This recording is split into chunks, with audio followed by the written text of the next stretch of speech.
Imagine this, the judge says to no one in particular and everyone at once.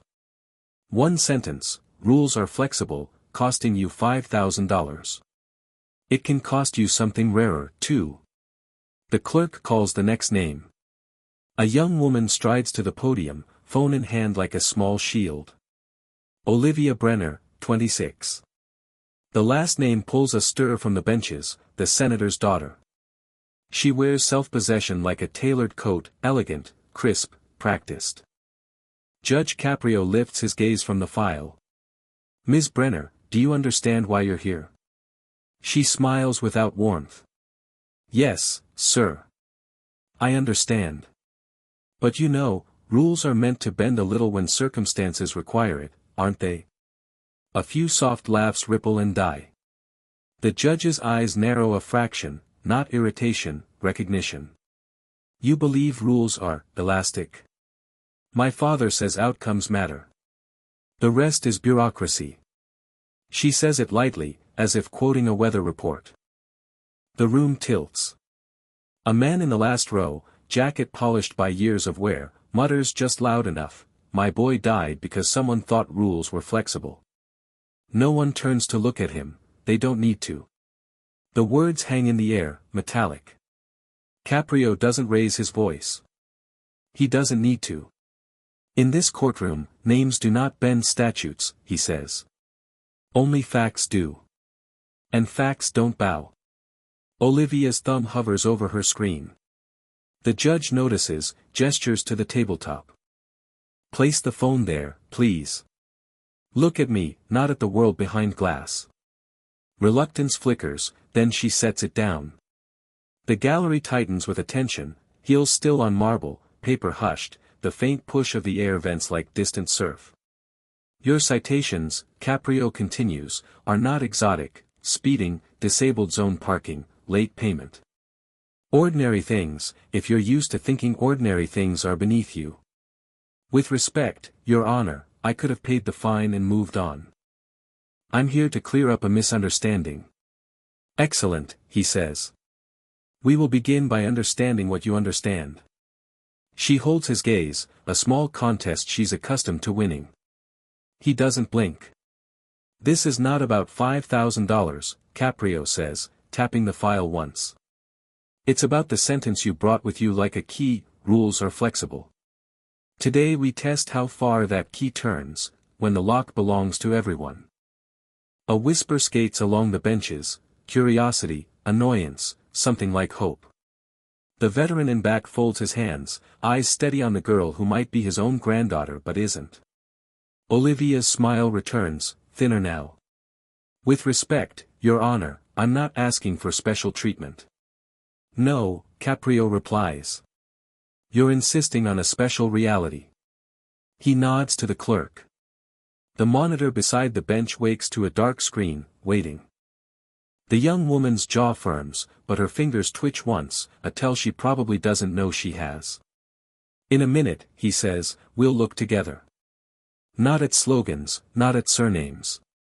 At what happened. The room goes very quiet. Somewhere a hallway door closes, soft as a breath. Let's see, Judge Caprio says, voice even, how flexible truth is. Where are you watching from? Let me know in the comments below and don't forget to subscribe to this channel. Caprio steeples his fingers, voice calm enough to lower the room's pulse. Ms. Brenner, why didn't you pay when the notice arrived? Olivia toys with the bracelet at her wrist, eyes drifting to the dark phone screen she can't reach. Honestly? Because it didn't matter. My father would have handled it. He always does. A stir moves through the benches, coats rustle, someone clears a throat. The judge glances at the file's cover page. Your father is Senator Brenner, he says, not as a question. He's testified here about equal treatment under the law. She gives a small, lopsided smile. That's his work. I don't want to be judged for his name, but it opens doors. You know how this city is. So he argues for equality, Caprio says, voice almost gentle, and you live on the exception. Color rises in her cheeks. You don't understand the scrutiny. If I sneeze, it's in a column the next day. Last year we avoided a mess because the press would have swarmed. It wasn't worth it. The judge lifts a stapled packet and begins to read, not theatrically but with the weight of a ledger. School zone parking during dismissal. 20 over by the hospital entrance. Late payment, no response to second notice. He lowers the pages. You're not breaking the law, Ms. Brenner, you're stress testing it. Air hums through the vent above like a slow metronome. Olivia straightens. None of that hurt anyone. Yet. The word lands soft and heavy. Do you know the distance between a routine afternoon and a headline? He nods toward the gallery. About the width of a crosswalk. She swallows. You're making a point with hypotheticals. I'm making a point with patterns. He slides a photo across, an aerial still of a school curb painted blue for accessibility, a white stencil of a wheelchair symbol stark against asphalt. When you took this space, who circled the block that day? A nurse on a double shift. A grandmother with a walker. You didn't see them because they didn't fit inside your schedule. Olivia's fingers still on the bracelet. The room feels cooler, as if the AC finally caught up. She searches for footing and can't find any that isn't labeled with her last name. Caprio softens, but only slightly. You say you don't want to be judged by your father's reputation. Fair enough. Then stand here as yourself. Tell this court why your time mattered more than the stranger who needed that space. She looks at the tabletop. The varnish reflects a wavering version of her face. I thought it would be quick, she says. Coffee. A meeting. Just a few minutes. He turns another page. 43 minutes, according to the meter log. Time enough for someone else to give up and go home. Silence folds over the room. Even the court reporter's keys pause. Caprio sets the packet aside and meets her eyes. You used a name like a gate pass, Ms. Brenner. But gates keep people out as well as in. He leans back, voice low, steady. You don't yet know the price of dignity in dollars. We may find out together. The clerk's pen scratches once, then stops. In the last row, the veteran nods to no one, the gesture small as a prayer. The judge lifts a finger toward the monitor, and the screen brightens, waiting for whatever truth looks like when it isn't wearing a surname. Caprio flips through the documents again, his expression unreadable, the faint tap of his pen the only sound in the room. Olivia shifts in her seat, turning the ring on her finger over and over like it might conjure a better answer. Ms. Brenner, he begins, you claimed the officer exaggerated his report. You were parked only 2 minutes, correct? Yes, sir, she says quickly. I was just waiting for a friend. He doesn't respond right away. Instead, he gestures toward the clerk, who activates the city's traffic feed on the monitor beside the bench. Grainy footage flickers to life, a street corner, the midday glare bouncing off car roofs. Olivia's sedan slides neatly into a blue-marked disabled zone.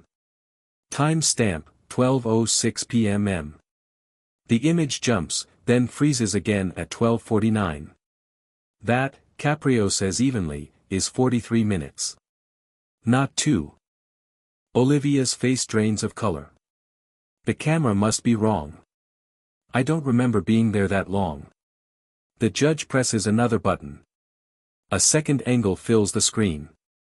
There she is again, stepping out of the car, slipping her phone into her purse, heading toward a coffee shop, then disappearing into a salon next door.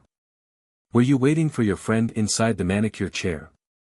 Her lips part, then close again. It was an important meeting. Caprio's voice doesn't rise, but it sharpens.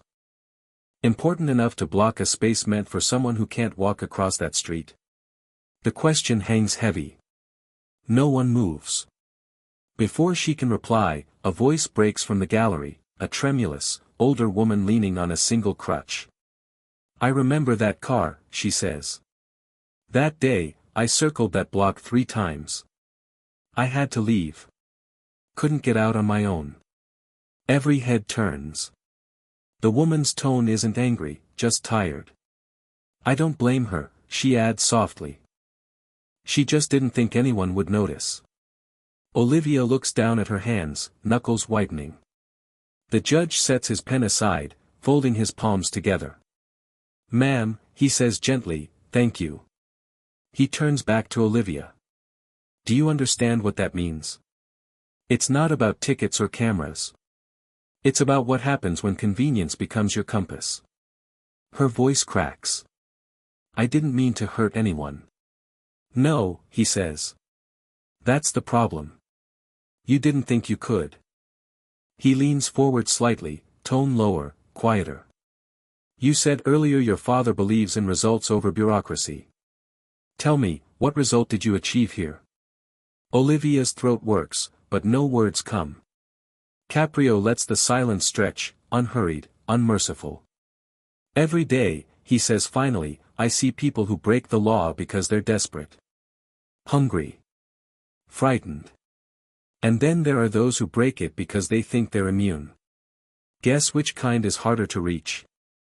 The woman with the crutch lowers herself back into her seat. The faint clatter of metal echoes through the chamber. Rules, Caprio continues, exist for the moments we can't see.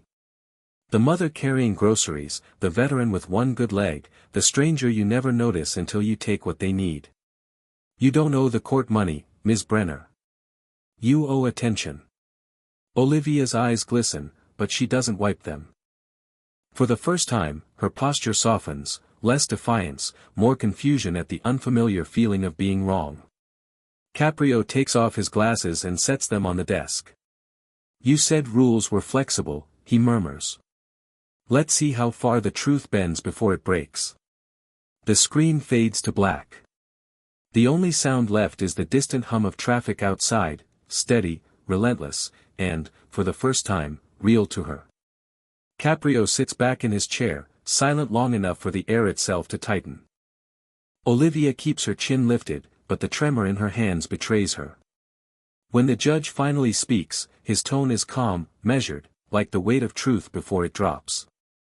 Ms. Brenner, he says quietly, you told me earlier you never wanted your last name to matter. Yet it seems it's the only thing you've ever relied on. A flicker of irritation crosses her face, then fades into uncertainty. Before she can answer, Caprio gestures to the bailiff. Bring in Sergeant Danny Clark, please. The door opens. A man in his 60s enters in uniform, trim, steady, his movements deliberate. He nods to the judge, then to the gallery. Sergeant, Caprio says, you issued the citation. Would you recount what happened that day? Clark clears his throat, voice calm and unembellished. I saw the vehicle parked in the disabled zone. I approached, reminded her it was restricted. She stepped out, smiled, and said, he glances toward Olivia, then finishes, you don't even know who I am. Olivia shoots up from her seat. That's not true. I never said that. Caprio doesn't react. Do you have your body cam recording, Sergeant? Yes, Your Honor. Audio and visual. He presses a small device. From the speakers comes her own voice, unmistakably composed, a hint of amusement woven through it. Sergeant, I'm Senator Brenner's daughter. Are you sure you want to risk your job over a parking spot? The sound is clear as glass. The courtroom erupts in murmurs, some angry, some stunned. Olivia's face pales, her lips tremble, but she bites them still. Caprio lets the noise die naturally before speaking. This is no longer about a parking violation. This is an attempt to intimidate an officer. Do you grasp how serious that is? Her reply is barely audible. I was upset. It didn't mean anything. His voice sharpens, though his volume never changes. That's how every broken rule begins, with the excuse that it meant nothing. Until nothing becomes everything. The gallery falls utterly silent. Even the court reporter's hands freeze above her keyboard. Then, softly, something in Olivia cracks. You don't understand, she says, the defiance gone. I didn't choose this. Every day someone tells me who I am supposed to be. What I'm supposed to say. I'm tired. Her voice wavers, then drops to a whisper. I was angry.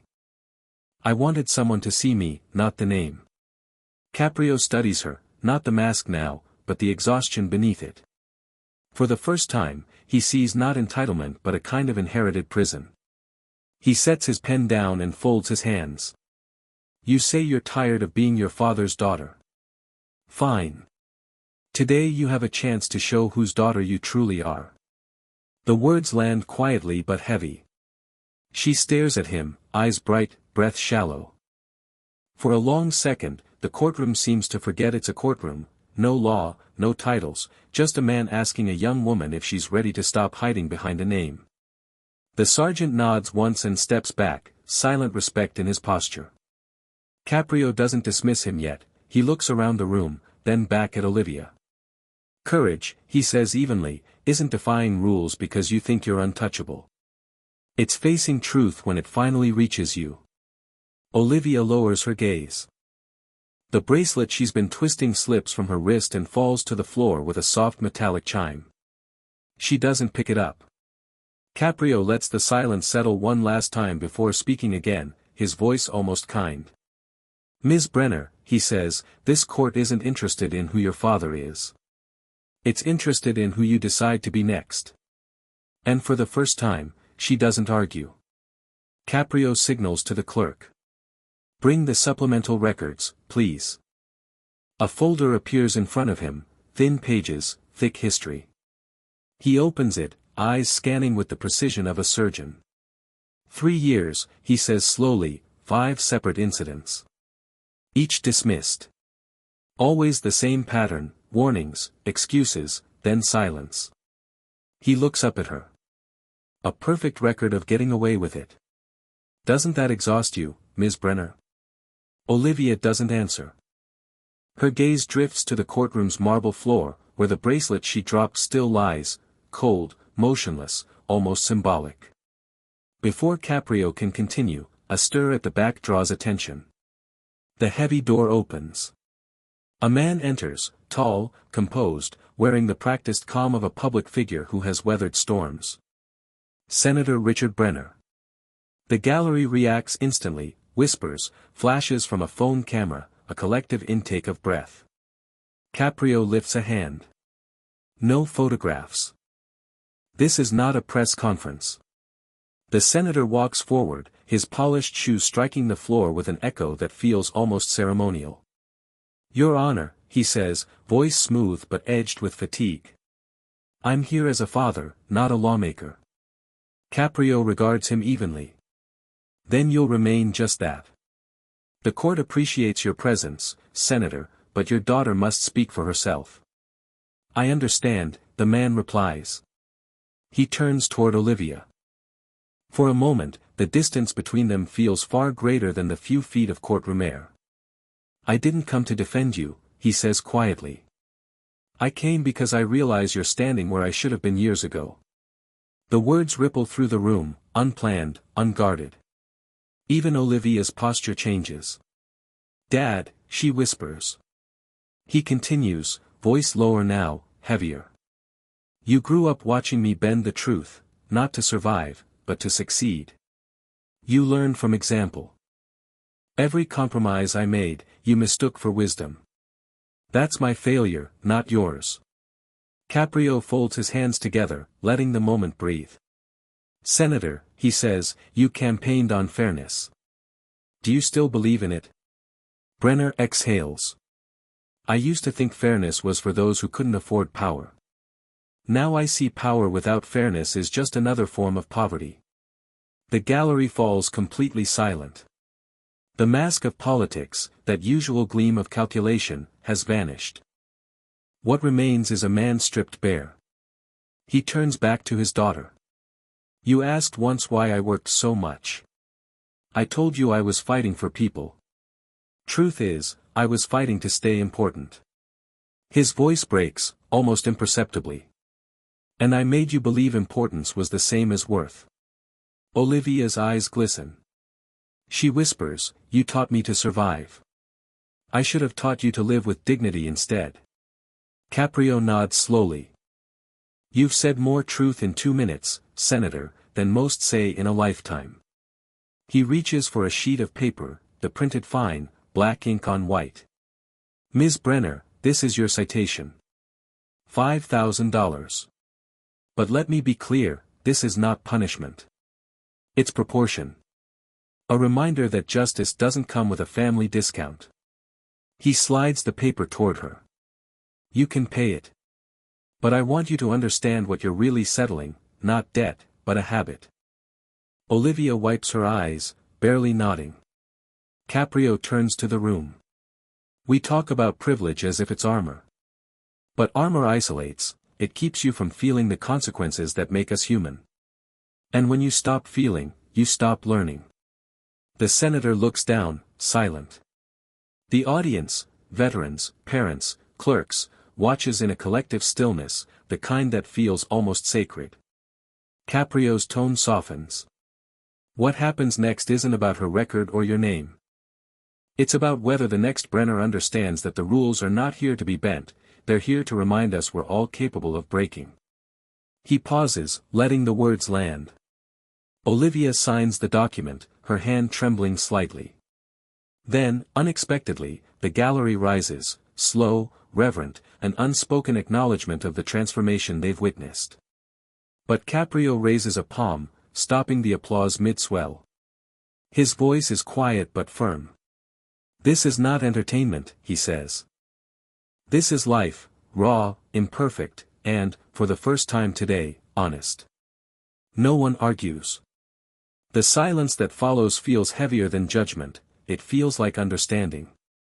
The next morning, sunlight filters through the tall courthouse windows, casting long rectangles of gold across the floor.